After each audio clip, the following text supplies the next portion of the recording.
আর কত না খেয়ে থাকো মানে রুডার কষ্ট দিয়ে লাভ নাই। যাই বেটা করতে সেরি গা। হ্যাঁ ভাই, বাড়ির কে সবাই কি ভালো আছেন? মানুষ এত পরিমাণ উপকার চায়, আল্লাহ তোমার এই তৌফিকটা দেয় নাই। যদি আল্লাহ এরকম তৌফিক দিত তাহলে সবার উপকার করতে পারতাম। ভাই একটু সাহায্য করেন না, 2 দিন ধরে না খেয়ে দিছি। নাটক করেন মিয়া, কাম করে আইতারেন না জান। আরে ভাই একটু দেন, হ্যাঁ কটা টিয়া।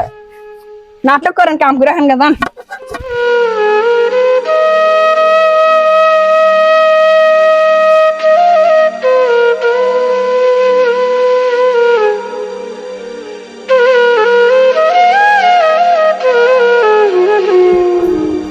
ভাই একটু এদিকে আসেন।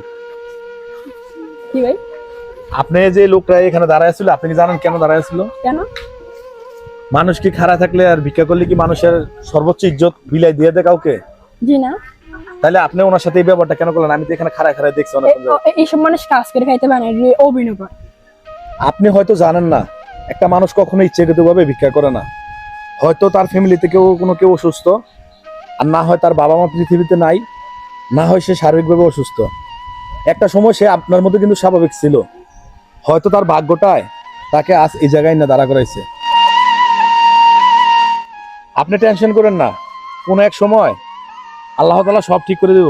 আপনি আল্লাহর উপরে ভরসা রাখুন, আর এই ফলটা আপনি খাইবেন, আর এই টাকাটা আপনি খরচ করবেন, ঠিক আছে? আপনি কোনো টেনশন করবেন না, আল্লাহর উপরে ভরসা রাখুন। আল্লাহ আপনারা ভালো করুক। টাকা আমি আপনার লাগে দোয়া করি বাজান, আপনিও ভালো থাকবেন ইনশাআল্লাহ। জীবনে কি একটা ভুল কাজ করলাম ভাই, আমি জিনিসটা বুঝতে পারি।